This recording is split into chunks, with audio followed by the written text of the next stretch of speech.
Assalamualaikum warahmatullahi wabarakatuh. Halo semuanya, kembali lagi bersama saya Anis Tiawati, mahasiswa Fakultas Pendidikan Islam dan Keguruan Universitas Garut, Prodi Pendidikan Fisika dengan NPM 24067125004. Teman-teman, Nabi Muhammad SAW diutus ke muka bumi ini untuk menyempurnakan akhlak manusia. Nah, Al-Quran sebagai wahyu Allah yang diturunkan kepadanya mengandung prinsip-prinsip juga ajaran-ajaran dalam rangka pembentukan akhlak mulia pada diri manusia. Nah, salah satu prinsip-prinsip dan ajarannya yaitu etika sosial. Apa itu etika sosial? Etika sosial adalah seperangkat aturan berkaitan dengan apa yang sebaiknya dilakukan dan apa yang sebaiknya ditinggalkan ketika bergaul dengan orang lain. Tentunya, etika sosial ini mempunyai tujuan supaya kita dapat hidup berdampingan dengan nyaman, aman, dan damai, juga terhindar dari yang namanya perselisihan. Nah, contoh dari etika sosial itu sendiri adalah berkata yang sopan, tidak kasar, tidak merendahkan orang lain, saling menghargai, datang kepada suatu perkumpulan tepat waktu, terus tidak merendahkan orang lain. Itu termasuk contoh etika sosial. Selanjutnya, ayat Al-Quran yang berkaitan dengan etika sosial adalah Quran Surah Al-Hujurat.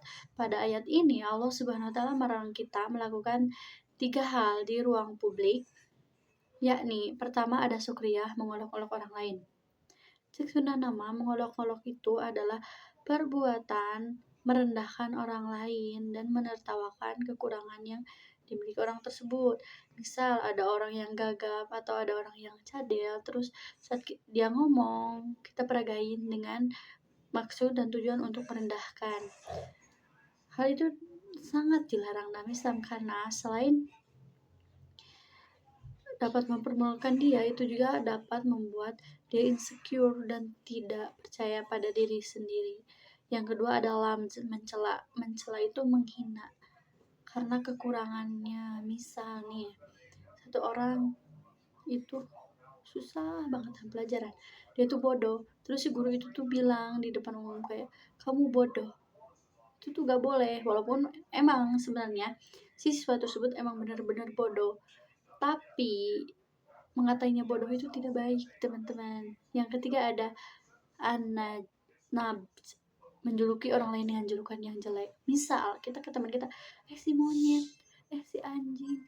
Enggak kan, kayak kita lebih mulia dari hewan.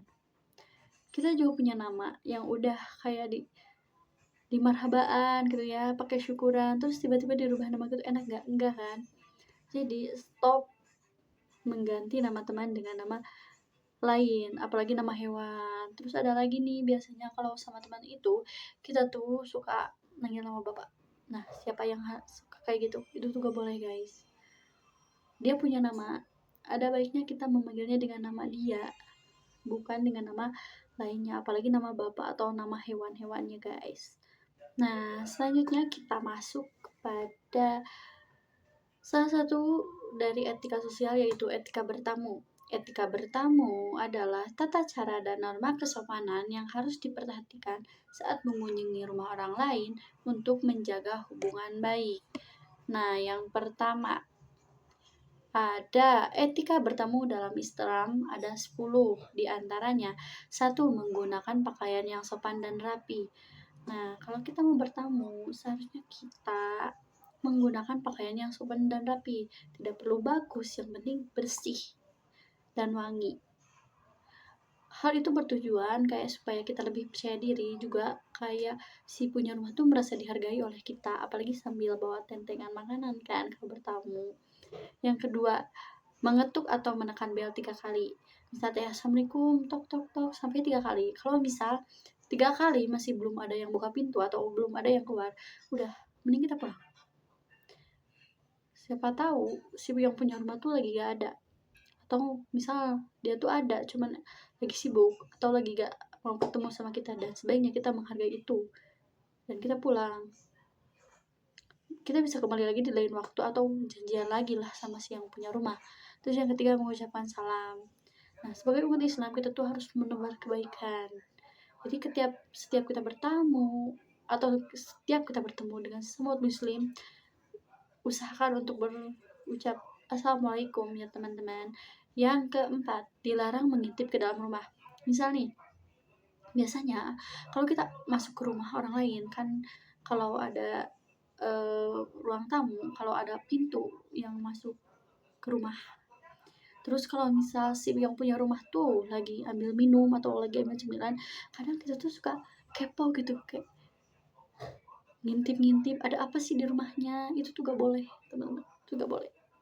Kita boleh lihat apa yang mereka tunjukkan di ruang tamu. Kalau yang ada di ruang tamu kayak foto itu kayak boleh kita lihat, tapi kalau misalnya kita ngintip-ngintip ke rumah yang emang gak ditunjukin sama yang punya rumah, itu gak boleh. Itu gak boleh dalam Islam teman-teman. Yang kelima, memperkenalkan diri. Kan gak lucu ya kalau kalau ke rumah saudara mah ngapain kita memperkenalkan diri gitu kan.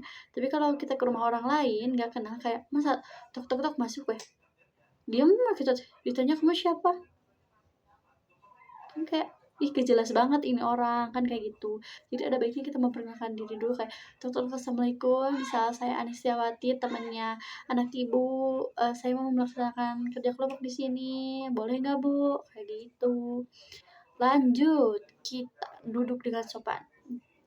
Kalau bertamu, tidak boleh mengangkat kaki kalian ke atas meja. Itu gak sopan banget, guys. Itu tidak mencerminkan kita sebagai seorang mahasiswa, tidak mencerminkan kita sebagai manusia yang beradab. Next, yang ketujuh, jangan terlalu lama saat bertamu. Kalau kita bertamu, usahakan jangan terlalu lama, karena kita gak tahu itu keadaan si yang punya rumah tuh gimana. Siapa tahu dia lagi capek atau mau ada keperluan, karena ada kita jadi terhambat gitu. Jadi usahakan kalau bertemu tuh ya sebentar aja. Next, waktu bertemu yang baik. Jangan bertamu di pagi hari atau sore hari. Karena pas pagi hari siapa tahu si yang punya rumah tuh mau siap-siap buru-buru mau berangkat kerja kah, kuliah kah, atau apa gitu. Nah, selanjutnya kita masuk ke salah satu etika sosial yang kedua, yaitu etika berkendara. Etika berkendara adalah seperangkat norma dan perilaku sopan yang harus diikuti saat mengemudi untuk memastikan keselamatan, kenyamanan, dan kelancaran lalu lintas bagi semua pengguna jalan. Nah, ada 10 etika berkendara dengan baik. Di antaranya, pertama, mematuhi aturan lalu lintas. Itu udah pasti ya guys. Jangan kalian menerobos lampu merah, karena itu bisa menyebabkan kecelakaan. Oke, yang kedua, menggunakan lampu sein dengan benar. Nah, ini sering kejadian banget. Kayak kalau di jalan, biasanya ini ibu-ibu ya guys. Biasanya kalau misal dia terus lampu seinnya tuh ke kiri, kita tuh udah mau nyalip karena dia mau belok ke kiri, tiba-tiba dia belok ke kanan. Kalau kita gak siap, bisa jadi itu terjadi kecelakaan. Makanya di sini penting banget. Kenapa SIM itu penting? Biar kita tuh tahu cara penggunaan SIM yang benar tuh kayak gimana gitu. Biar terhindar dari kecelakaan.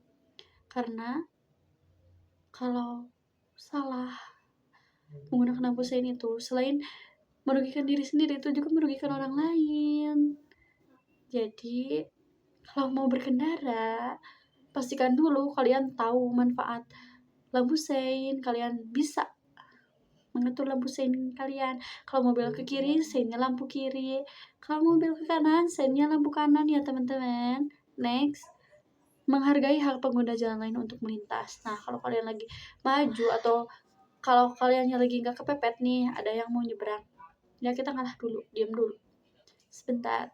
Jangan kayak mentang-mentang kayak jalan nenek moyang sendiri, kayak orang mau melintas kamu terobos, nanti dia ketabrak gimana ya kan gitu. Next, menghindari penggunaan smartphone saat berkendara. Nah, kalau misal lagi di jalan, usahain jangan sambil main handphone, karena ya kalau terjadi sesuatu itu merugikan diri sendiri ya.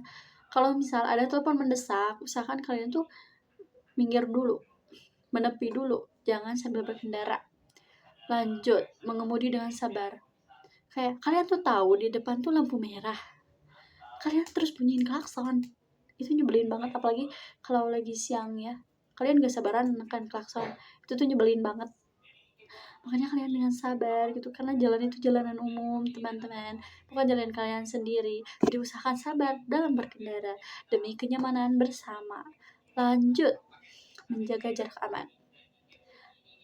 Kalau misal macet nih atau diem, jaga jarak aman sama misal mobil di depan atau motor di depan. Jangan mepet-mepet, nanti kalau gak sengaja ketubruk nanti lecet. Kalau salah satunya ada yang lecet, nanti tuh masalahnya panjang. Next, mengikuti anjuran pengatur lalu lintas, itu udah pasti. Kayak nomor 1 sih, ya sama aja. Yang selanjutnya, tidak mengemudi dalam kondisi mabuk atau mengantuk.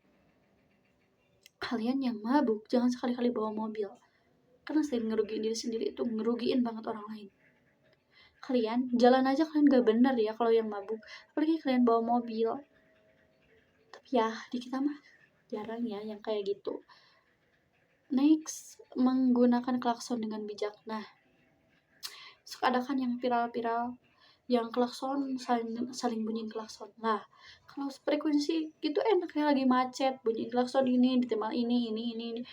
Itu enakan gitu seirama lah. Kalau misalnya kita gak sabaran menjalan klakson terus ada yang marah gimana? Bisa memicu keributan, guys. Terus mengutamakan keselamatan penumpang nih untuk mobil-mobil umum ya. Kalian tuh kalau untuk para supir kalian tuh kalau bawa mobil itu kayak mau ngajak ke surga, kayak itu tuh amuk-amukan. Pernah saya kemarin waktu pas pas pulang digoncang ganjing banget badan saya, kepala saya kepentok atas lah, ini kecatrok lah, pokoknya terpontang-panting tanpa doping tuh bener ya pas waktu hari itu.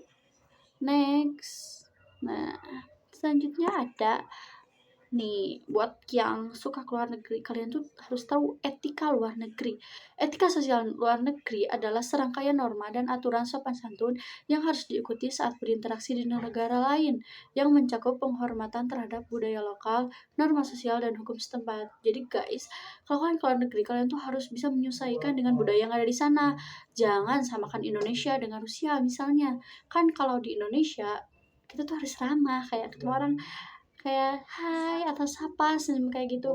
Justru kalau di Indonesia kalau kita diem kayak judes, sombong kan gitu. Tapi kalau di Rusia guys, senyum tuh tanda kelemahan. Jadi di mereka tuh jangan senyum ke orang lain. Kayak kalau kita gak kenal, kita gak boleh senyum kayak gitu. Terus misal kan di Indonesia tuh kan mayoritas muslim ya, dan sapi itu kayak hewan kurban. Tapi kalau di India, kayak di India tuh kan sapi itu hewan suci dan tidak boleh disembelih. Jangan misalnya kalian merasa ini bulan kurban nih, terus kalian tuh lagi di India misal, terus udah sapi tuh hewan kurban terus kalian sembelih. Gak boleh guys, karena budaya kita dengan di India tuh berbeda. Karena kalau kalian melakukan itu bisa memicu konflik guys di sana. Terus tujuan etika luar negeri. Pertama, menunjukkan rasa hormat terhadap budaya dan aturan negara lain. Yang kedua, menciptakan hubungan yang baik dengan masyarakat setempat. Yang ketiga, menghindari kesalahpahaman atau konflik budaya. Yang kelima, menjaga citra diri dan nama baik bangsa Indonesia di mata dunia. Jadi guys, kalau kalian ke luar negeri itu harus jaga banget. Jangan rasisme ya. Jangan kayak ada di Indonesia begini, biarin udah aku orang Indonesia. Enggak, kalian tuh harus bisa menyesuaikan. Kalian kalau di luar negeri itu Indonesia tuh beda dengan di sana. Kalau di Indonesia mayoritas muslim, kalau di sana kan enggak ya. Nah, kita sudah sampai di akhir nih guys, pada tahap kesimpulan. Nah, kesimpulannya etika sosial. Kita sudah membahas 3 berarti ya. Pertama etika sosial, terus ada etika etika berkendara, dan etika luar negeri 4 deh. Nah, apa itu etika sosial? Etika sosial merupakan pedoman penting dalam berinteraksi dengan orang lain agar tercipta hubungan yang harmonis dan saling menghormati. Etika sosial juga sangat penting diterapkan di berbagai situasi, baik saat bertamu, berkendara, maupun ketika berada di luar negeri. Dengan mematuhi nilai sopan santun dan menghormati orang lain, akan tercipta hubungan sosial yang lebih harmonis, aman, dan penuh rasa saling menghargai. Teman-teman, mungkin sekian video dari saya. Kurang lebihnya mohon dimaafkan. Billahi taufiq wal hidayah. Wassalamualaikum warahmatullahi wabarakatuh.